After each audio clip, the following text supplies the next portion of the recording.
So काही steps आपण इथे अगोदर नोट डाऊन करून घेऊया. नॉर्टन्स थेरमचं आपण बेसिकली स्टेटमेंट वगैरे तर आपण लास्ट लेक्चरलाच बघितलेलं होतं. तर जेव्हा तुम्हाला dependent sources through Norton's theorem आपल्याला सॉल्व करायचं असेल, त्यामध्ये आपल्याला फर्स्ट स्टेप्स करायचे असतं की जो लोड रेजिस्टन्स आहे त्याला शॉर्ट सर्किट आपल्याला करायचं असतं. त्याला रिमूव्ह करून, लोड रेजिस्टन्सचा रिमूव्ह करून त्याला शॉर्ट सर्किट करायचं. याला आपण शॉर्ट फॉर्ममध्ये एस सी अशा प्रकारे इंडिकेट करणार आहोत. ओके. अँड फाइंड आउट करायचं असतं शॉर्ट सर्किट करंट. ओके. म्हणजेच शॉर्ट सर्किट करंट आपल्याला या फर्स्ट स्टेप्समध्ये फाइंड आउट करायचे असतं.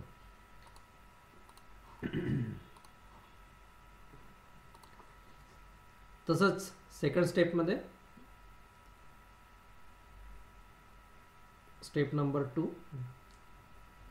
सो स्टेप नंबर 2 मध्ये जो तुमचा लोड रेजिस्टन्स आहे, जिथून आपल्याला करंट फाइंड आउट करायला सांगितलं आहे, त्याला आपल्याला ओपन सर्किट करायचं असतं. ओके. आणि जेव्हा हे ओपन सर्किट आपण केलेलं असणार आहे त्याला आपण ओ सी अशा प्रकारे इंडिकेट करणार आहोत. आणि सेकंड स्टेपमध्ये आपल्याला फाइंड आउट करायचं असतं ओपन सर्किट व्होल्टेज, ज्याला आपण VOC या नावाने इंडिकेट करणार आहोत. तर अशा प्रकारे आपल्याला स्टेप 1 स्टेप 2 मध्ये शॉर्ट सर्किट करंट आणि ओपन सर्किट व्होल्टेज हा फाइंड आउट झालेला असणार आहे. मग स्टेप नंबर 3 मध्ये आपल्याला नॉर्टन्स रेजिस्टन्स फाइंड आउट करायचा असतो, जो आतापर्यंत आपण डायरेक्टली इंटरनल रेजिस्टन्सला इक्विव्हॅलेंट करून फाइंड आउट केलेला असतो. म्हणजेच व्होल्टेज सोर्सला शॉर्ट केलेला असतो आणि करंट सोर्सला ओपन केलेला असतो. बट इथे आता नॉर्टन्स रेजिस्टन्स आपल्याला जो फाइंड आउट करायचा असतो तो या फॉर्म्युल्याने फाइंड आउट करायचा आहे. रेजिस्टन्स म्हणजेच व्होल्टेज डिवायडेड बाय करंट असतो, परंतु व्होल्टेज हा कोणता घ्यायचा आहे, तो ओपन सर्किट व्होल्टेज जो आपण इक्वेशन नंबर किंवा स्टेप नंबर 1 मध्ये फाइंड आउट केलेला आहे. ओके. सो हा आपण स्टेप नंबर 2 मध्ये फाइंड आउट केलेला आहे. ओके. आणि डिवायडेड बाय ISC जो की आपण स्टेप नंबर 1 मध्ये फाइंड आउट केलेला आहे. सो RN म्हणजेच नॉर्टन रेजिस्टन्स आपल्याला या फॉर्म्युल्याने फाइंड आउट करायचा असतो. ओके. सो या 3 स्टेप आपल्याला इथे यूज करायच्या आहेत. आणि या 3 स्टेप यूज केल्यानंतर आपल्याला 4th स्टेप इथे तीच असणार आहे, रेग्युलर स्टेप, की ज्या लोड रेजिस्टन्स म्हणलं आपल्याला करंट फाइंड आउट करायला सांगितला, लोड करंट फाइंड आउट करायचं युजिंग नॉर्टन्स करंट म्हणजेच short circuit current into Norton resistance divided by Norton resistance plus load resistance. तर या फॉर्म्युल्याने पुन्हा आपल्याला काय करायचं असतं, तर लोड करंट इथे फाइंड आउट करायचं असतं. ओके. सो या स्टेप्स आपल्याला फॉलो करायचे आहेत. Step number 1, 2, 3 and 4. पण जेव्हा डिपेंडेंट सोर्सेस आपल्याला नॉर्टन्समध्ये अवेलेबल्स असतील त्या केसेसमध्ये. तर आपण एक न्यूमरिकल्स अगोदर सॉल्व करून बघूया. तर डायरेक्टली या स्टेप्स आपण तिथे अप्लाय करूया आणि फर्स्ट न्यूमरिकल्स आपण इथे घेतो. सो फर्स्ट न्यूमरिकल्स मध्ये आपल्याला सांगण्यात आलेलं आहे की find the current through the RL. Find the current through the RL म्हणजेच लोड रेजिस्टन्स हा तुम्हाला सर्किटमध्ये दाखवलेला आहे युजिंग नॉर्टन्स थेरम्स. तर अशा प्रकारे आपल्याला इथे मेन्शन्स केलेलं असतं की नॉर्टन्सनेच आपल्याला इथे नॉर्टन्स मेथडॉलॉजी यूज करूनच आपल्याला इथे हा लोड रेजिस्टन्स म्हणून फ्लो होणारा करंट फाइंड आउट करायचा आहे. तर 12 व्होल्टचा DC सोर्स इथे कनेक्टेड आहे,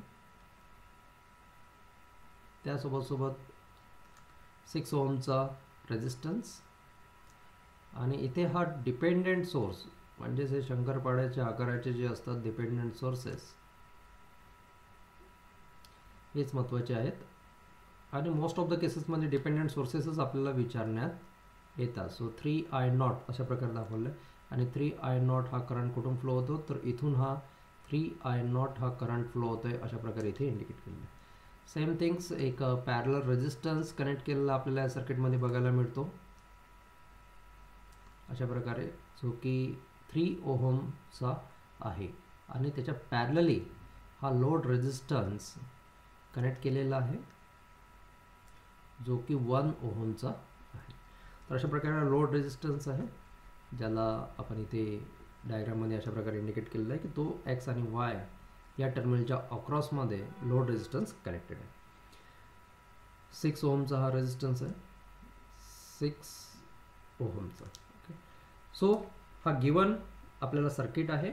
आपण सोल्युशन इथे सॉल्व करताना स्टेप नंबर 1 आपण घेणार आहोत.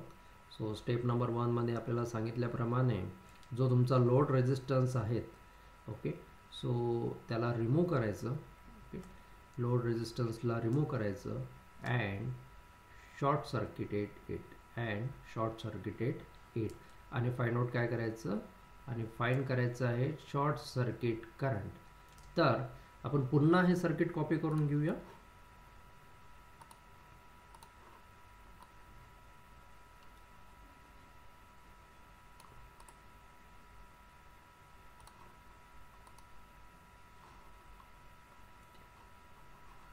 ओके,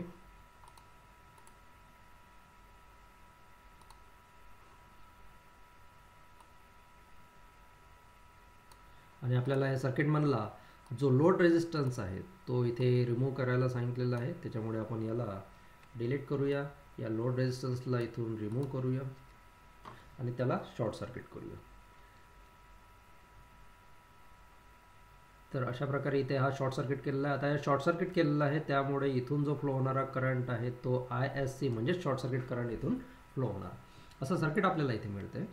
पण इथे आपल्याला पुन्हा बघायला मिळेल की जर का 3 ओहमच्या पॅरलली हा शॉर्ट सर्किट जर केलेला आहे तर ऑब्वियसली 3 ओहम म्हणून कोणत्याही प्रकारचा करंट इथे फ्लो होणार नाही हे आपल्याला बघायला मिळतं.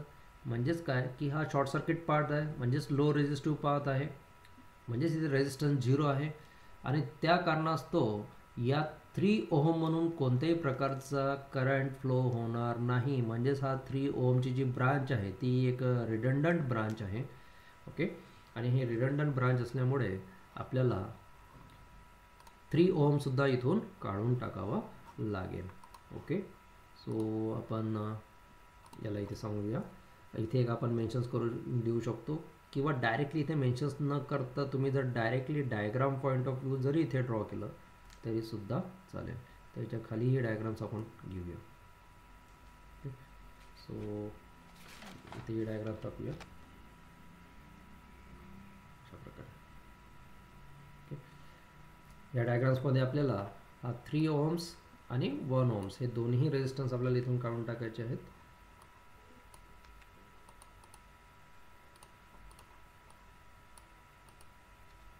अशा प्रकारे मग आपल्याला हा शॉर्ट सर्किट पाथ कसा पडेल तर अशा प्रकारे इथे हा एक्स आणि हा वाय आणि हा अशा प्रकारे शॉर्ट सर्किट झालेला आपल्याला मिळणार. बघा आता सर्किट हे बऱ्यापैकी शॉर्ट झालेलं आहे. एक बेसिक इन्फॉर्मेशन्स आपण इथे यूज करून हे सॉल्व करू शकतो. ओके, तर हा जो 3I0 जो करंट आहे तो डिपेंडेंट आहे आणि तो कोणावर डिपेंडेंट आहे हे सुद्धा आपल्याला इथे रीड आउट करता आलं पाहिजे. तर आपण सर्किट जर व्यवस्थित रीड आउट केलं तर आपल्याला इथे समजते आहे की 6 ओहम म्हणून फ्लो होणारा जो करंट आहे तो हा I0 करंट इथे आपल्याला बघायला मिळतो. ओके, मग आता इथे ISC आपल्याला फाइंड आउट करायचं आहे, म्हणजे शॉर्ट सर्किट करंट आपल्याला फाइंड आउट करायचं आहे. तर शॉर्ट सर्किट करंट कसा फाइंड आउट करता येईल तर फ्रॉम फिगर म्हणजेच फिगरला रेट करून आपल्याला अशा प्रकारे दिसतंय की फ्रॉम फिगर हा I0 बघा 6 ओहम म्हणून अशा प्रकारे येतो आणि हा 3I0 हा सुद्धा अशा प्रकारे या शॉर्ट सर्किटकडे जाणार आहे. म्हणजेच काय तर short circuit current ISC is nothing but it's 3I0 जो की डिपेंडंट करंट सोर्स आहे प्लस 6 ओहम म्हणून फ्लो होणारा जो I0 करंट आहे तो सुद्धा तिथे ॲड होणार. सो ISC म्हणजेच 3I0 प्लस I0 म्हणजेच 4 टाइम्स ऑफ I0 आपल्याला इथे अशा प्रकारे ISC करंट इथे मिळणार आहे. म्हणजेच आता I0 करंट जर आपण फाइंड आउट केला की डायरेक्टली आपल्याला ISC करंट मिळणार आहे. बट आय नॉट कसा फाइंड आउट करता येईल, तर आपण इथे सांगूया बट स्मॉल आय नॉट आहे तो, but I not is nothing but. तर बघा I not is the current flowing through 6 ohm resistance. I not is the current flowing through 6 ohm resistance. हे फक्त मी तुमच्यासाठी लिहितो, एक्झाममध्ये नाही लिहिलं तरी चालतं. ओके, डायरेक्टली तुम्ही एक्झाम्समध्ये स्टेप सॉल्व केली तरी चालतं. ओके, सो आय नॉट आपल्याला फाइंड आउट करता येईल की 6 ओमच्या अक्रॉसमध्ये जो व्होल्टेज आहे, तर ॲक्च्युली तो व्होल्टेज आहे 12 व्होल्टचा आणि 6 ओमचा रेजिस्टन्स आहे, म्हणजेच 12 व्होल्ट डिवायडेड बाय 6 ओम. आणि यांना जर तुम्ही सॉल्व केलं तर तुम्हाला मिळतं आहे 2 एम्पियर. तर इथे बघा आता आय नॉट आपल्याला मिळालेला आहे 2 एम्पियर इतका, आणि जर आय नॉट जर आपल्याला मिळालेला आहे म्हणजेच आय एस सीसुद्धा आपल्याला इथे मिळणार. ओके, सो इक्वेशन नंबर 1 मध्ये पुट करा. ओके, सो इथे आपण सांगूया put in equation 1, put in equation 1. Okay, so equation 1 मध्ये जर तुम्ही पुट डाऊन केलं तर तुम्हाला मिळणार आहे I S C is equals to the 4 times of I naught and it's a 4. I naught हा 2 एम्पियर आहे, म्हणजेच इथे आपल्याला 4 × 2 अशा प्रकारे 8 एम्पियर हा शॉर्ट सर्किट करंट आपल्याला इथे मिळालेला आहे. ओके, सो स्टेप नंबर 1 इथे कंप्लीट होते आहे. That is nothing but short circuit current, आणि तो आपल्याला इथे मिळतो आहे 8 एम्पियर. ओके, सो लोड रेजिस्टन्सला रिमूव्ह केलं, त्याला शॉर्ट केलं, त्याला शॉर्ट केल्यामुळे 3 एम्पियर जो पॅरलली कनेक्टेड होता तो रिडंडंट म्हणून तिथे ॲक्ट होतो, आणि तो रिडंडंट म्हणून ॲक्ट झाल्यामुळे तिथून कोणताही करंट तिथून फ्लो होत नाही. तर इथे आपण याला सांगूया it's a redundant register. Okay, हा रेजिस्टर रिडंडंट म्हणून तिथे ॲक्ट होतो, म्हणजे फिजिकली कनेक्ट आहे पण कोणत्याही प्रकारचा करंट त्यामधून फ्लो होणार नाही. ओके, सो जे की आपल्याला मिळालं त्याला इक्वेशन नंबर आपण देऊया. तसंच स्टेप नंबर 2 आपण इथे सॉल्व करूया. सो स्टेप नंबर 2 मध्ये आपल्याला सांगण्यात आलेलं आहे की रिमूव्ह द आर एल, म्हणजे आर एलला तर रिमूव्ह करायचंच आहे. ओके, आणि ओपन सर्किट आपल्याला करायचं आहे, open circuited and find out the open circuit voltage. तर ओपन सर्किट व्होल्टेज आपल्याला इथे फाइंड आउट करायचं आहे. सो पुन्हा आपण इथे डायग्राम्स घेऊया. या डायग्राम्सला जो लोड रेजिस्टन्स आहे तो अशा प्रकारे रिमूव्ह करूया, त्याला ओपन करूया. आता मला सांगा, जर हा सर्किट अशा प्रकारे इथे जर ओपन सर्किट झालेला आहे एक्स ॲक्सिस आणि हा झालेला आहे इथे Y axis, so open circuit voltages आपल्याला या ओपन टर्मिनलपासून फाइंड आउट करायचं आहे. मग व्ही ओ सी म्हणजेच काय, तर व्ही ओ सी म्हणजेच व्होल्टेज अक्रॉस 3 ओहम्स असंच आपल्याला इथे इनडायरेक्टली समजते. ओके, सो इथे आपण नोडल ॲनालिसिससुद्धा यूज करू शकतो. तर नोडल ॲनालिसिस KCLने आपल्याला इझिली इथे फाइंड आउट होऊ शकतो, पण त्यासाठी आपल्याला इथे सांगावं लागणार की हा जो इथे नोड तुम्हाला दिसतोय, हा जो नोड दिसतोय, हा एक नोड दिसतोय. ओके, तर हे सगळे नोड एकच आहे, हे लक्षात घ्यायचं आहे. म्हणजे इथे हा जो एक्सवाला नोड आहे तर हे सगळे एक्सवालेच नोड आहेत. ओके, तो हा एक हायर नोड आहे, आणि या नोडला इथे तुम्ही अशा प्रकारे जर ग्राउंड केलं, वाय नावाचा जो नोड आहे त्याला जर तुम्ही ग्राउंड केलं तर हा सुद्धा कनेक्टेड आहे, त्याला बघा हा सुद्धा कनेक्टेड आहे, हा सुद्धा कनेक्टेड आहे, तर सगळे टर्मिनल्स तिथे ग्राउंड होतील. ओके, सो आपण या नोडला नाव देऊया, या नोडला नाव देऊया open circuit node. Okay, VOC. So इथे अप्लाय करूया KCL on VOC. So KCL on VOC node, open circuit node ज्याला आपण नाव दिलेलं आहे त्याच्यावर ओपन करू. सो मी बघा डायरेक्टली इथे अप्लाय करतोय VOC open circuit voltage -12 volt हा व्होल्टेज इंडिपेंडंट व्होल्टेज सोर्स आहे 12 व्होल्ट, आणि रेजिस्टन्स या पाथमध्ये आपल्याला 6 ओम बघायला मिळतोय. ओके, सो हा VOC -12 डिवायडेड बाय 6 असा मिळेल. तसंच 3 ओमचा रेजिस्टन्स म्हणून सुद्धा करंट फ्लो होणार. So VOC divided by 3 ohms minus 3 I naught 3 I naught असं आपण म्हणू शकतो. 3 I not is equals to the 0. But लक्षात घ्यायचं आहे आय नॉट म्हणजेच कोण आहे हे एक लक्षात घ्यावं लागेल. सो इथे आय नॉट म्हणजेच current flowing through the 6 ohm resistance आणि इथे आय नॉटची व्हॅल्यू आता बदललेली असणार आहे.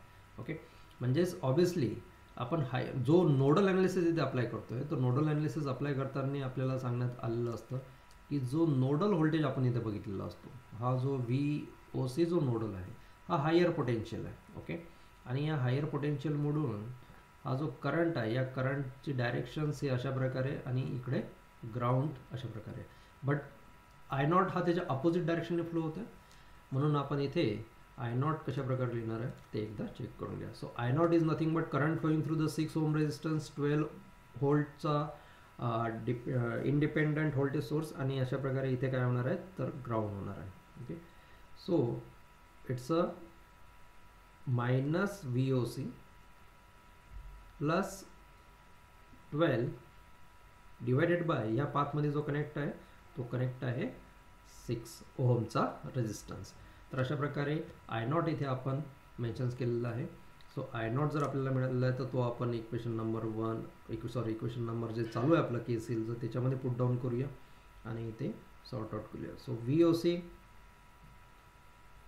Minus 12 divided by 6 plus VOC by 3 minus 3 N2 इथे जो असणार आहे तो आय नॉटची व्हॅल्यू आपण इथे प्लेस करतोय. सो आय नॉटची value minus VOC plus 12 divided by 6 ohms आणि या सगळ्यांची algebraic sum according to KCL ही 0 असतं. मग आता यांना आपण ओपन करून घेऊया. VOC डिवाइड बाय 6 प्रत्येकाचा डिनोमिनेटर हा सेपरेट करून घेतोय. 12 divided by 6 plus VOC divided bye इथे 3 येणार आहे मायनस मायनस मायनस अशा प्रकारे इथे प्लस होणार आहे. ओके, आणि it's a 3 times of VOC divided by 6. थोडी एक स्टेप मी कमी करतोय. सो प्लस मायनस मायनस होणार आहे आणि 12 3 हा 36 आपल्याला इथे मिळणार आहे. 3ने या ब्रॅकेटला मल्टिप्लाय करतोय आतमध्ये divided by 6 is equals to the 0. Okay, so आता आपल्याला इक्वेशन्स क्लिअर झालेलं आहे आणि VOC फक्त इथून फाइंड आउट करायचं आहे. तर इथे आपल्याला मिळतोय VOC. सो VOC मी कॉमन घेतोय. सो VOC कॉमन घेतलं तर पहिल्या टर्म्स म्हणून मला 1/6 मिळते. सेकंड टर्म्समध्ये जर बघितलं 6 2 तर अशा प्रकारे इथे 2 मिळणार आहे. थर्ड टर्म्स म्हणून मला प्लस 1/3 मिळते आहे आणि तसंच इथे VOC 3 2 सो मला इथे काय मिळते 1/2 मिळते या फोर्थ नंबरच्या टर्म्स म्हणून. ओके, तसंच इथे 6 36 अशा प्रकारे इथे मला हे पॅरेग्राफ मिळतो -2 -6. ओके, म्हणजेच -8 इथे झालेला आपल्याला बघायला मिळतो. सो VOC इथे कॅल्सीने सॉल्व करा. कॅल्सीने सॉल्व केल्यानंतर हा VOC तुम्हाला कम्प्लिटली 1 असा मिळणार. हा -8 इज इक्वल टू 0 असणार आहे. म्हणजेच इथे तुम्हाला VOC ची जी व्हॅल्यू मिळणार आहे ती मिळणार आहे 8 volt. So VOC is 8 volt. तर आपल्याला इथे सेकंड स्टेपचं सुद्धा आन्सर फाइंड आउट झालेलं आहे. जे इक्वेशन चालू असेल ते इक्वेशन त्याला देत राहा. Equation number 3. सो VOC सुद्धा आपल्याला इथे फाइंड आउट झालेलं आहे. सो आता दोन्ही करंट आणि व्होल्टेज जर फाइंड आउट झालेलं आहे तर स्टेप नंबर 3 ला आपल्याला नॉर्टन्स रेजिस्टन्स फाइंड आउट करायचा असतो. So find the Norton's resistance. Okay, आणि नॉर्टन रेजिस्टन्स खूप इझिली फाइंड आउट केला जातो. That is nothing but the open circuit voltage divided by short circuit current. मग ओपन सर्किट व्होल्टेज हा आपला 8 volt अशा प्रकारे आला होता आताच आपण बघितलं. आणि शॉर्ट सर्किट करंटसुद्धा आपला 8 एम्पियर्स आपण फाइंड आउट केला होता इक्वेशन नंबर 1 मध्ये. तर अशा प्रकारे आपला जो नॉर्टन रेजिस्टन्स आहे तो 1 ओहमचा आपल्याला इथे बघायला मिळतो. So RN is nothing but 1 ohm. So Norton resistance इथे आपण फाइंड आउट केला आहे. इक्वेशन नंबर जे चालू असेल त्याला देऊ शकतो. तसंच स्टेप नंबर 4 मध्ये आपण इक्विव्हॅलंट सर्किट ड्रॉ करणार आहोत आणि लोड करंट फाइंड आउट करणार आहोत. म्हणजेच इथे आपण स्टेप नंबर 4 ला डायरेक्टली लिहूया फाइंड द IL म्हणजेच load current and using Norton's equivalent circuit, using Norton's equivalent circuit. Okay, so Norton's equivalent circuit आपल्याला सांगण्यात येते की करंट सोर्स जो की तुमचा शॉर्ट सर्किट करंट असणार आहे त्यालाच तुम्ही नॉर्टन्स करंट म्हणणार आहे आणि जो आपल्याला इथे 8 एम्पियर फाइंड आउट झालेला आहे.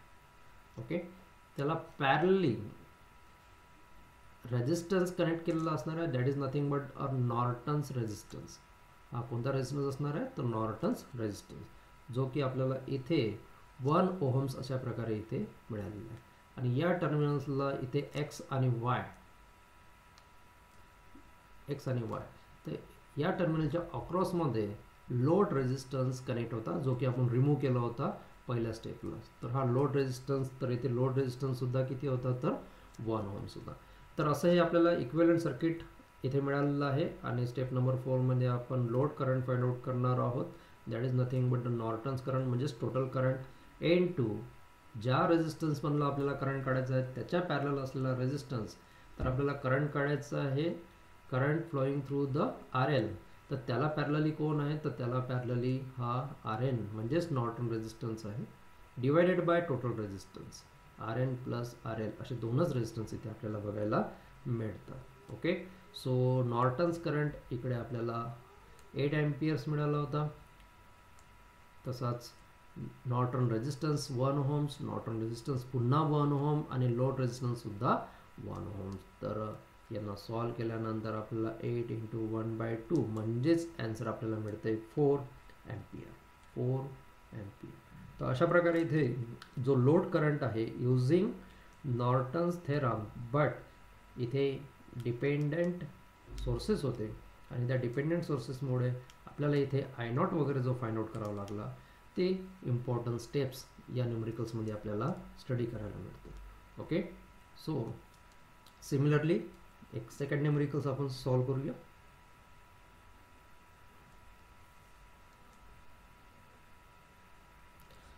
तर या सेकंड न्यूमेरिकल्समध्ये आपल्याला करंट फाइंड आउट करायचं आहे 1.6 ओहमचा रेजिस्टन्स म्हणून. Find the current flowing through 1.6 ohm resistance using Norton's theorem.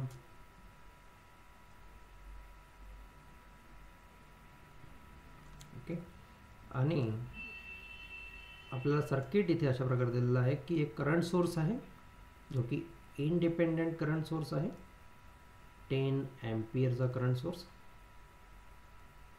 Exactly parallel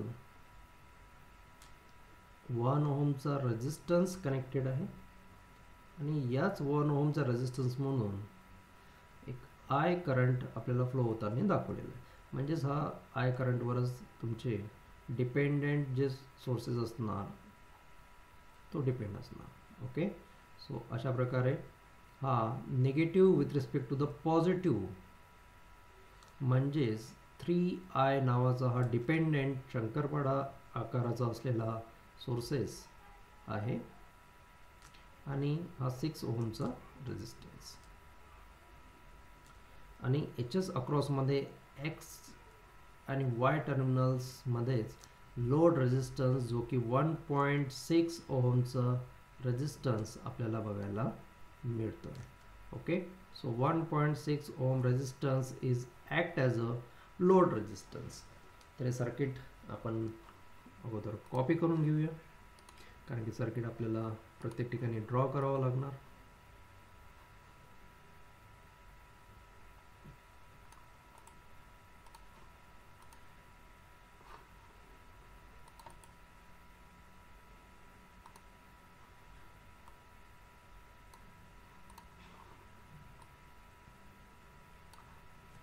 So step number 1,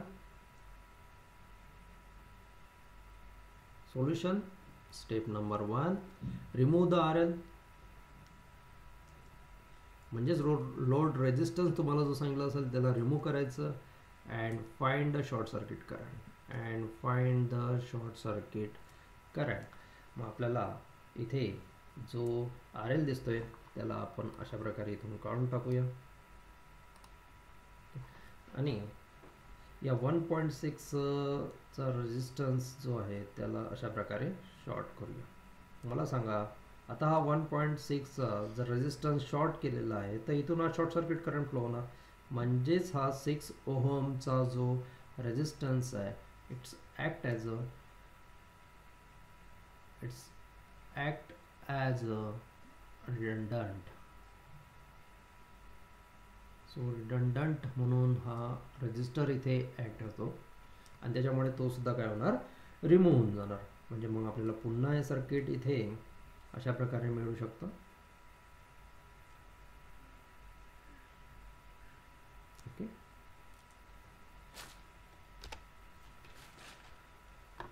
तर हे सर्किट आपल्याला अशा प्रकारे मिळणार आणि हा 6 ओहमचा रेजिस्टन्स सुद्धा इथून निघून जाणार आहे आता अशा प्रकारे. आणि हा शॉर्ट सर्किट करंट म्हणजेच हा एक्स टर्मिनल आणि हा डायरेक्टली शॉर्ट होणार आहे इथे वाय टर्मिनल. आता बघा इथे आपल्याला short circuit current find out करणे इझी झालेलं आहे.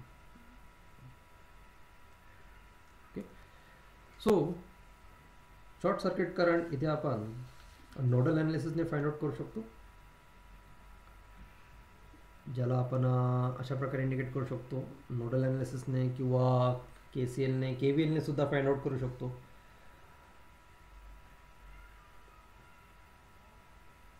ठीक आहे, तर आपण KCL KCL अप्लाय केला तर आपल्याला नोड फाइंड आउट करून नोडला अप्लाय करता येतील.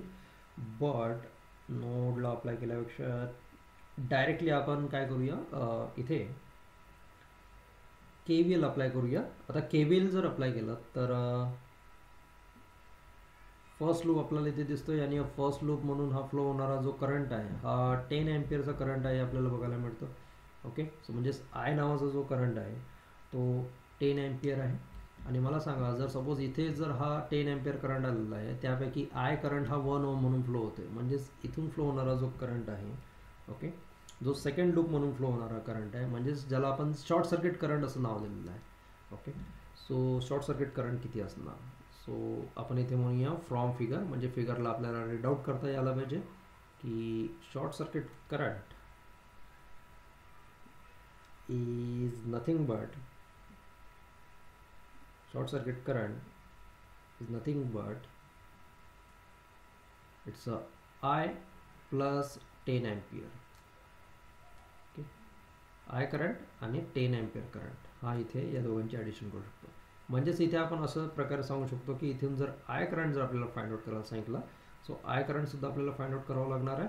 So it's 10 minus short circuit current from the figure आपल्याला असं फाइंड आउट करता येईल. सो फिगरला रीड आउट करून हे करंट आपण इथे फाइंड आउट केलेलं आहे. मग आता इथे जर का आपण KVL अप्लाय केलात, सो KVL ऑन लूप म्हणूया.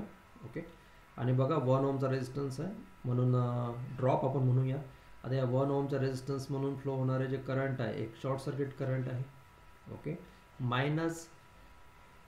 मायनस हा 10 एम्पियरचा करंट आहे तो फ्लो होतो आहे, plus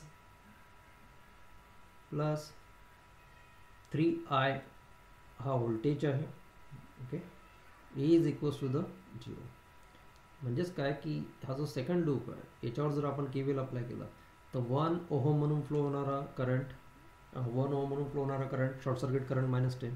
okay, same things 3I हा व्होल्टेज सोर्स आहे आणि त्याची पॉलॅरिटी बघता निगेटिव्हपासून पॉझिटिव्हकडे जातो आहे म्हणून त्याला +3I अशा प्रकारे केलेलं आहे. यांना जर ब्रॅकेट ओपनिंग जर आपण केलं तर आपल्याला मिळणार -ISC +10 plus 3I is equals to the 0 अशा प्रकारे मिळणार. ओके, बट आयची व्हॅल्यू आपल्याला इथे माहीत आहे, I is nothing but 10 minus ISC, तर ते सुद्धा आपण इथे प्लेस डन करूया. सो शॉर्ट सर्किट करंट या +10 +3, बट इथे आयची व्हॅल्यू आपण प्लेस करूया. It's a 10 minus I S C, जे की आपण इक्वेशन नंबर 1 मध्येच फाइंड आउट केलेली आहे किंवा फ्रॉम द फिगरवरून आपण ते फाइंड आउट केलेली आहे. So minus I S C plus 10, bracket open करूया, 3 इंटू 10 30 होणार, प्लस मायनस मायनसच राहणार, 3 times of I S C आपल्याला इथे बघायला मिळतं is equals to 0. Okay, so इथे जर आय एस सी हे जो दोन टर्म्स बघितल्यात तर आपल्याला बघायला मिळतं it's a -4 times of I S C इथे आपल्याला बघायला मिळणार. तसंच या दोघांची जर ॲडिशन केली so 10 plus 30 that is the 40 is equals to the 0. आणि याला फक्त सॉल्व केल्यानंतर आपल्याला डायरेक्टली आता शॉर्ट सर्किट करंट आपल्याला इथे मिळणार आहे. Okay, so -4 I S C is equals to the -40, म्हणजेच राईट हँड साईडला त्यांना आपण ट्रान्सफर केलं. So minus minus sign get cancel and hence the ISC is nothing but it's a 40 divided by 4. 40 divided by 4 म्हणजेच हा 10 amperes आपल्याला short circuit current मिळते. Okay, so short circuit current आपल्याला इथे मिळालेला आहे that is nothing but 10 ampere. So short circuit current 10 ampere. Step number first, remove the load resistance and find out the short circuit current. Okay, same things आपण second स्टेपला जाणार आहोत. Second स्टेपला आपल्याला ओपन सर्किट करायचं आहे load रेजिस्टन्सला. So open circuit the load resistance and find out the open circuit voltage. So open circuit voltage आपल्याला इथे फाइंड आउट करावं लागणार. ओके, सो फिगर घेऊया. इथे फिगर आपल्याला अशा प्रकारे इथे मिळालेली आहे. फिगर म्हणून आपल्याला जो एक्स आणि वायच्या अक्रॉसमध्ये दिसतोय लोड रेजिस्टन्स 1.6 त्याला अशा प्रकारे इथं आपण ओपन केलेलं आहे. ओपन केलेल्या टर्मिनलच्या अक्रॉसमध्ये आपल्याला व्होल्टेज फाइंड आउट करायचं आहे. म्हणजेच काय फाइंड आउट करायचं आहे तर हा जो टर्मिनल तुम्हाला दिसतो एक्स आणि वाय टर्मिनल्स, इथे आपल्याला open circuit voltage find out करायचं. म्हणजे 6 ओमच्या अक्रॉसमध्ये आपल्याला open circuit voltage find out करायचं. मग इथे आपण असं फिगरवरून लिहू शकतो की from figure so open circuit voltage is nothing but काय असतं voltage is nothing but current into resistance असतं. इथं आपल्याला माहीतच आहे. म्हणजेच करंट कोणता फ्लो होणार आहे. So current flowing through the 6 ohm resistance and resistance कोणता आहे तर स्वतः 6 ओमचा रेजिस्टन्स आहे. ओके, सो इथे आता 6 ओम तर रेजिस्टन्स तर आपल्याला माहीत आहे. आपल्याला फक्त इथे फाइंड आउट करावं लागणार आहे current flowing through the 6 ohm resistance. Okay, so इथे आपण बघूया. तर ठीक आहे, आपण आता KVLच अप्लाय करूया. फर्स्ट स्टेपला आपण KVL अप्लाय केलेलं आहे. तर आता 10 एम्पियर इथे फर्स्ट लूपचा करंट आपल्याला माहीत आहे. इथे हा सेकंड लूपचा जो करंट असणार आहे यांना आपण नाव देऊया I2. म्हणजेच करंट फ्लोईंग थ्रू द 6 ओम काय होणार. So current flowing through the 6 ओम म्हणजेच हा आपला होणार आहे I2. सो I2 इंटू 6 जर आपण केलं तर आपल्याला काय मिळतंय तर ओपन सर्किट व्होल्टेज मिळते. ओके, हे इथे आपण सांगतोय. तर I2 हे आपलं टार्गेट आहे, I2 फाइंड आउट करणे. सो पुन्हा आपण इथे असं सुद्धा सांगू शकतो की फ्रॉम फिगर जो I करंट आहे, फ्रॉम फिगर जो I करंट आहे तो किती आहे. तो I करंट आहे की टोटल करंट हा 10 एम्पियर तिथे येतोय आणि त्यापैकी सेकंड लूपमध्ये जाणारा जो करंट आहे तो I2 आहे. तर म्हणूनच आपण I is equals to the 10 minus I2 अशा प्रकारे इथे सांगू शकतो फ्रॉम फिगर. म्हणजेच काय तर हा जो करंट आहे हा 10 एम्पियर इथे येतोय, त्यापैकी I करंट हा जातोय. मग हा रिमेनिंग जो I2 करंट आहे, हा रिमेनिंग जो I2 करंट आहे हा किती असणार. So I current is nothing but 10 ampere minus I2.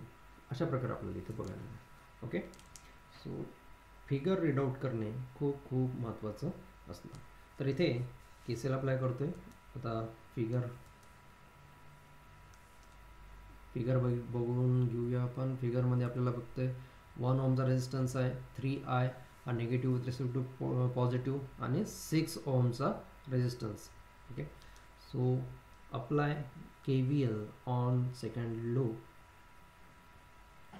Apply KVL on loop 2 म्हणूया, जेणेकरून आपल्याला तिथून I2 करंट फाइंड आउट करता येते. ओके, सो 1 ओमचा रेजिस्टन्स आहे म्हणून -1 ओम्स. तिथून फ्लो होणारा करंट, सेकंड लूपचा करंट हा I2 आहे, फर्स्ट लूपचा करंट हा 10 एम्पियर आहे. ओके, प्लस 3I नावाचा जो डिपेंडेंट सोर्स आहे तो negative with respect to positive अशा प्रकारे करंट फ्लो होणार, आणि 6 ओम म्हणून फ्लो होणारा करंट म्हणजेच I2 करंट आहे. या सगळ्यांची algebraic sum is equals to 0 according to KVL. Okay, मग यांना फक्त ओपन करून घ्यायचं आहे. -I2 minus minus plus 10 plus 3 times of आयची व्हॅल्यू ही आपण वर बघितलेली आहे बघा from figure. It's 10 minus I2 अशा प्रकारे असणार आहे. -6I2 is equals to the 0. Okay, मग यांना फक्त आता आपल्याला सॉल्व करायचं आहे, सिम्प्लिफाय करायचं आहे आणि I2 ची व्हॅल्यू इथून फाइंड आउट करायची आहे. So 10, 3 into 10 is a 30 minus plus minus minuses राहणार 3 times of I2 minus 6 I2 is equals to the 0.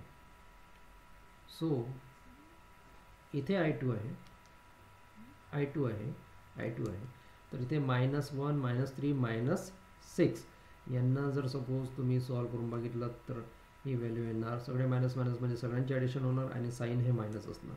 So -10 आपल्याला बघायला मिळतो.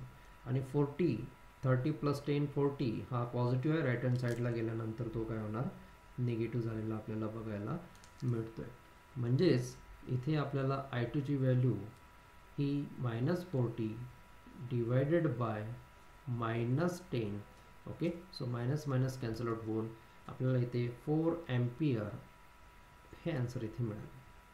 सो I2 इथे फाइंड आउट झालेला आहे. I2 जर फाइंड आउट झाला म्हणजेच आपला ओपन सर्किट व्होल्टेज सुद्धा फाइंड आउट झाला. ओके, जो की आपण सांगितलं होतं की ओपन सर्किट व्होल्टेज म्हणजेच I2 जो की 6 ओम म्हणून फ्लो होतोय आणि 6 ओमचा रेजिस्टन्स. सो I2 हा करंट हा 4 एम्पियर आहे आणि 6 ओमचा रेजिस्टन्स आहे.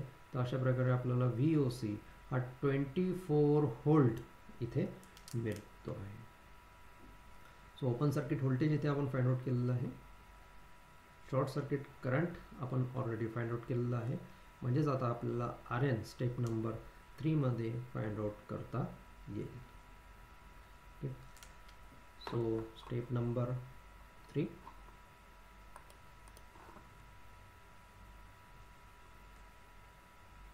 RN, find out the Norton resistance. So find out the Norton resistance.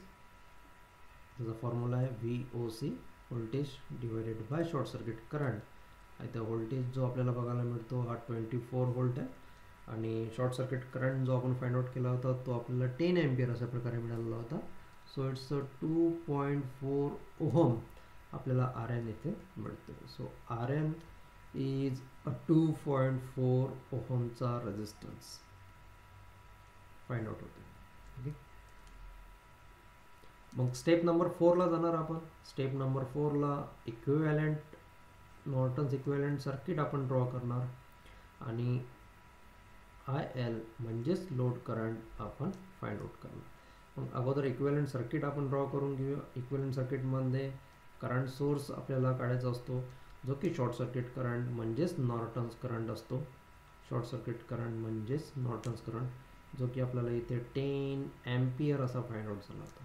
Okay, आणि एक्झॅक्टली त्याच्या पॅरलली आपल्याला कनेक्ट करायचा असतो नॉर्टन रेजिस्टन्स RN जो की असतो आपण इथे फाइंड आउट केलेला आहे 2.4 ओहम्स. आणि हे टर्मिनल्स तुमचे ओपन टर्मिनल्स म्हणजेच X आणि Y. आता याच्या अक्रॉसमध्ये रेजिस्टन्स कनेक्ट असेल तर कनेक्ट करायचा, नसेल तर नाही करायचं. तर इथे आपल्याला रेजिस्टन्स हा कनेक्ट केलेला होता जो की आपण फर्स्ट स्टेपला रिमूव्ह केला होता. तो रेजिस्टन्स होता 1.6 ओहम रेजिस्टन्स आणि याच रेजिस्टन्स म्हणून फ्लो होणारा आपल्याला फाइंड आउट करायचा आहे लोड करंट. मग according to current divisions rules, so load current is nothing but total current जो की नॉर्टन्स करंट आहे, इन टू ज्या रेझिस्टन्समधला आपल्याला करंट फाइंड आउट करायचा असतो त्या रेझिस्टन्सला पॅरलल असलेला रेझिस्टन्स म्हणजे आर एलला पॅरलल असलेला रेझिस्टन्स आर एन हा आहे, आणि खाली टोटल रेझिस्टन्स. तर सर्किटमध्ये जेवढे पण रेझिस्टन्स आहे सगळ्यांची टोटल तिथे झालेली आपल्याला बघायला मिळतं. So 10 into 2.4 divided by 2.4 plus 1.6. Okay, so अशा प्रकारे यांना जर तुम्ही सॉल्व करून बघितलं तर हा 6 एम्पियर लोड करंट आपल्याला बघायला मिळतो. Okay, so 6 ampere is the finalize answer for this numericals. Okay, तर अशा प्रकारे आपल्याला इझिली डिपेंडेंट सोर्सचे न्यूमेरिकल्स सॉल्व करता येतात. तसंच आपण एक थर्ड न्यूमेरिकल्स जे की बऱ्यापैकी इझी आहे, फक्त डायग्राम्स ड्रॉ करून सुद्धा या थर्ड न्यूमेरिकल्समध्ये तुम्ही नॉर्टन्स मेथोडॉलॉजीने सॉल्व करू शकता, लोड करंट फाइंड आउट करू शकता.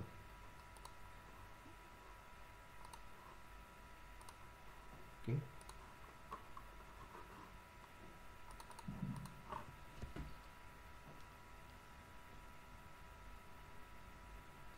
so third, find the Norton's equivalent circuit across the XY. Find the Norton's equivalent circuit across XY. आणि जे आपल्याला डायग्राम्समध्ये दिलेलं असणार आहे तो आपल्याला XY इथे बघावं लागणार आहे. तर XYच्या अक्रॉसमध्ये आपल्याला फाइंड आउट करायचं आहे नॉर्टन्स इक्विव्हॅलेंट सर्किट. अशा प्रकारे हा डिपेंडेंट सोर्स आपल्याला दिलेला आहे, ज्याची वरची पोलॅरिटी ही पॉझिटिव्ह आणि डाऊनवर्ड पोलॅरिटी ही निगेटिव्ह आहे, आणि याला सांगण्यात आलेलं आहे 0.5 I1. हा I1 वर डिपेंड आहे, म्हणजेच करंट I1 वर, आणि मध्येच हा 2 ओहमचा रेझिस्टन्स कनेक्टेड आहे, आणि पुन्हा independent voltage source positive with respect to negative 2 व्होल्टचा आपल्याला कनेक्ट केलेला बघायला मिळतं. असं हे सर्किट आहे, आणि या टोटल सर्किटच्या अक्रॉसमध्ये एक रेझिस्टन्स कनेक्ट केलेला आपल्याला बघायला मिळतो, आणि हा टर्मिनल्स आहे ओपन टर्मिनल XY. तर असं हे सर्किट आहे, 1 ओहमचा रेझिस्टन्स आहे, आणि या 1 ओहम म्हणून फ्लो होणारा हा I1 करंट आहे, ज्याच्यावर तुमचा हा 0.5 I1 डिपेंडेंट करंट सोर्स त्याच्यावर डिपेंड आहे. तर आपण सर्किट डायग्राम्स कॉपी करून घेऊया. सोल्युशन आपण सांगूया, स्टेप नंबर 1 ला आपण जाऊया. Solution step number 1. तर आता इथे कोणत्याही प्रकारचा लोड रेझिस्टन्स आपल्याला दिलेला नाही आहे, त्याच्यामुळे आपण स्टेप नंबर 1 ला इथे सांगूया की ठीक आहे, short circuit current secondly find out करूया. इथे डायरेक्टली आपण स्टेप नंबर 1 ला, आता सर्किट ओपनच आहे, तो ओपन सर्किट व्होल्टेज इथे फाइंड आउट करायचा आहे. ओपन सर्किट व्होल्टेज कसं फाइंड आउट करणार, तर voltage across x minus Y, voltage at this terminal Vx minus Vy, हे व्होल्टेज फाइंड आउट केलं तर तुम्हाला लगेच काय मिळणार, इथे ओपन सर्किट व्होल्टेज मिळणार. ओके, मग आपण पुन्हा डायग्राम्स कॉपी घेतलेली आहे, तर ती आपण इथे अगोदर घेऊन घेऊ. तर इथे डायग्राम्स आहे आणि टर्मिनल्स ओपन आहे, इथे आपण लिहूया. तर याच्या अक्रॉसमध्ये आपल्याला VOC फाइंड आउट करायचं. मग इथे KVL अप्लाय केलं तर चालेल का, तर अशा प्रकारे हा करंट आपण इथे दाखवूया. ज्या करंटचं नाव आपण इथे दुसरं तिसरं काही नाही दाखवतात, I1 हा करंट ज्यांनी जे सांगितलं आहे तेच आपण इथे घेऊया, आणि म्हणूया apply KVL, apply Kirchhoff's voltage law. So KVL आपण इथे अप्लाय करतोय. सो KVL अप्लाय केल्यानंतर आपल्याला काय मिळतंय बघा, minus I1 plus 2 volt, polarity बघता प्लस 2 व्होल्ट होणार आहे, आणि मायनस 2 I1. सो 2 ओहमचा रेझिस्टन्स आणि इथून फ्लो होणारा जो करंट आहे तो I1 करंट आहे, आणि इथे हा जो व्होल्टेज सोर्स दिसतोय तुम्हाला 0.5चा, हा प्लस आपण याच्यासाठी घेतोय कारण की करंट हा निगेटिव्ह टू पॉझिटिव्ह पोलॅरिटीने फ्लो होतोय. So plus 0.5 volt 0.5 I1 is equals to the 0 अशा प्रकारे. ओके, सो हा +2 व्होल्ट आपण राईट हँड साईडला पाठवून देऊया. मग इथे आपल्याला बघायला काय मिळते, तर इथे हा I1 ची टर्म दिसते, ही सुद्धा I1 ची टर्म दिसते आणि ही सुद्धा I1 ची टर्म दिसते. ओके, सो यांना जर तुम्ही सॉल्व केलं तर काय मिळेल, -1 -2 प्लस 0.5 I1 अशा प्रकारे मिळणार इज इक्वल्स टू द +2ला राईट हँड साईडला आल्यावर -2 झालेलं आपल्याला बघायला मिळेल. सो यांना सॉल्व केलं तर -2.5 I1 is equals to the -2, म्हणजेच इथे आपल्याला I1 हा करंट मिळतोय आणि ओपन सर्किट व्होल्टेजसुद्धा लगेच तिथे आपल्याला मिळणार. Okay, so -2 divided by 2.5. याला सॉल्व करून बघा. मी याला सॉल्व करून बघितलं होतं तर मला 0.8 एम्पियर अशा प्रकारे हा I1 करंट मिळालेला आहे. Okay, I1 current. आता इथे बघा, I1 करंट जर 0.8 एम्पियर आहे आणि तोच करंट या I1 करंटच या 1 ओम म्हणून फ्लो होतो आहे, तर मल्टीमीटर घेऊन जर तुम्ही या एक्स आणि वायच्या अक्रॉसमध्ये जर कनेक्ट केलं, म्हणजेच काय, तर 1 ओम रेजिस्टन्सच्या अक्रॉसमध्ये तुम्ही मल्टीमीटर कनेक्ट करताय, म्हणजे त्याच्या अक्रॉसमध्ये व्होल्टेज तुम्हाला फाइंड आउट करायचं आहे. तर इथे आपण म्हणू शकतो की हॅन्स VOC म्हणजेच open circuit voltage is nothing but 1 ohm resistance किंवा तिथून फ्लो होणारा करंट जो की I1 आहे आणि रेजिस्टन्स किती आहे, तर 1 ओमचा रेजिस्टन्स आहे असं आपण म्हणू शकतो. सो I1 करंट 0.8 इंटू 1 ओमचा रेजिस्टन्स म्हणजेच 0.8 व्होल्टेज आपल्याला इथे मिळते. सो VOC इट्स 0.8 व्होल्ट असं आपल्याला फर्स्ट स्टेप इथे मिळालेली दिसते.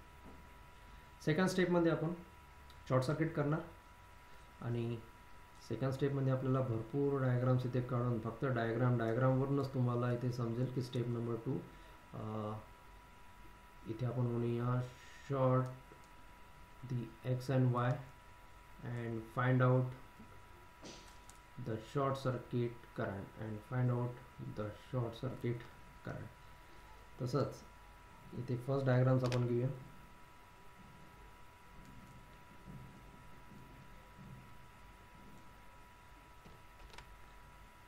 तर या डायग्राम्समध्ये तुम्हाला एक्स आणि वाय अशा प्रकारे इथे आपण हा शॉर्ट केलेला दिसतो आणि इथून हा शॉर्ट सर्किट करंट आपल्याला फाइंड आउट करायचा. मग आता इथे हा 1 ओमचा काय झालेला असणार आहे, तर लगेच लक्षात यायला पाहिजे, शॉर्ट सर्किट ब्रांच केल्यामुळे जो पॅरलली कनेक्टेड रेजिस्टन्स आहे ते काही कामाचे राहत नाही आणि ते एक रिडंडंट सोर्स म्हणून तिथे ॲक्ट होत आहे. ओके, म्हणून इथे आपण पुन्हा ही डायग्राम्स घेऊया अशा प्रकारे. आणि काय चेंजेस झालेले आहे डायग्राम्समध्ये, तर हा जो सोर्स आहे, जो रिडंडंट सोर्स आहे, तो इथून आपण रिमूव्ह करूया. ओके, त्यांना रिमूव्ह करून घेऊ. तर रिमूव्ह केल्यानंतर हे सर्किट आपल्याला कशा प्रकारे मिळणार, तर शॉर्ट सर्किट झालेला आपल्याला अशा प्रकारे मिळणार. तर हा तुमचा शॉर्ट सर्किट करंट. आता इथे मला सांगा की हा जो 0.5 I1 चा जो डिपेंडंट सोर्स होता तो I1 करंटवर डिपेंड होता आणि इथे I1 करंटच इथे व्हॅनिश झालेला आहे. तो I1 करंटच जर सपोज 0 झालेला आहे तर 0.5 I1 हा जो व्होल्टेज सोर्स आहे डिपेंडंट, हा सुद्धा काय होणार, 0 होणार. ओके, आणि व्होल्टेज सोर्सला आपल्याला जर 0 करायचं असेल किंवा त्याला जर आपल्याला निग्लेक्ट करायचं असेल तर व्होल्टेज सोर्सला आपण शॉर्ट सर्किट करून त्याला निग्लेक्ट करत असतो. ओके, त्यामुळे आपल्याला पुन्हा हे डायग्राम्स कशा प्रकारे मिळते, तर या डायग्राम्समध्ये आपल्याला मिळते की व्होल्टेज सोर्स हा शॉर्ट सर्किट काय म्हणतात बरं, ठीक.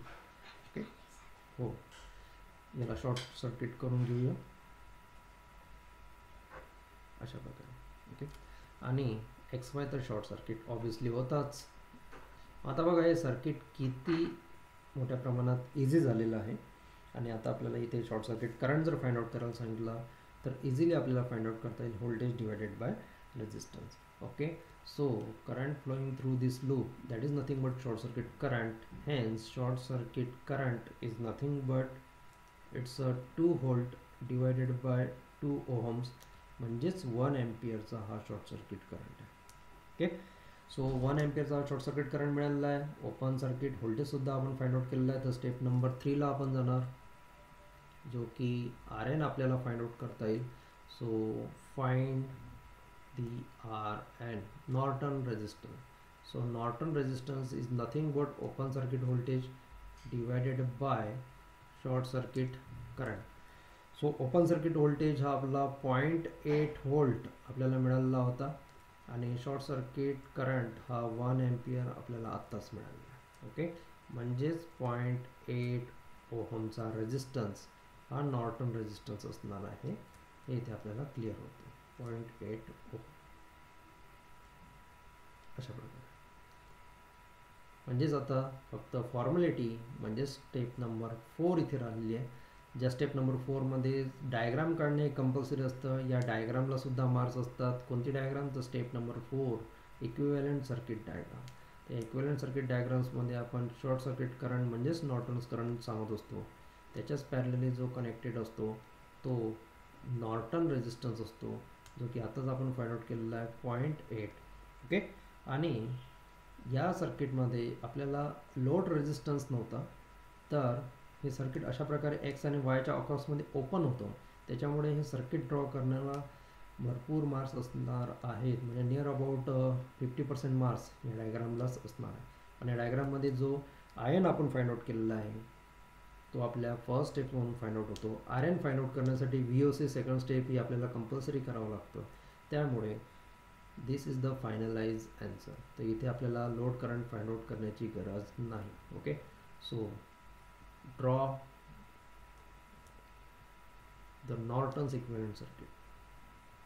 Draw the Norton's equivalent circuit, CKT. Okay, so अशा प्रकारे आपल्याला हे नॉर्टन्सचे न्यूमरिकल्स आपल्याला फाइंड आउट करता येते. ओके, सो आजचं लेक्चर आपण इथे थांबूया आणि उद्या आपण नेक्स्ट थेरमला प्रोसीड करूया. तर सुपरपोजिशन, थेव्हनिन्स आणि नॉर्टन्स, डिपेंडंट विथ इंडिपेंडंट दोन्ही सोर्सेसचं आपण बघितलेलं आहे. तर उद्या आपण काही जे छोटे मोठे theorems, maximum power transfer theorem आहे, रेसिप्रोसिटी थेरम्स आहे, मिल्मन्स थेरम्स आहेत, तर त्या थेरम्सला आपण समोर जाऊया. ओके, तर आजचं लेक्चर थांबूया. तुम्ही लिआउट करू शकता.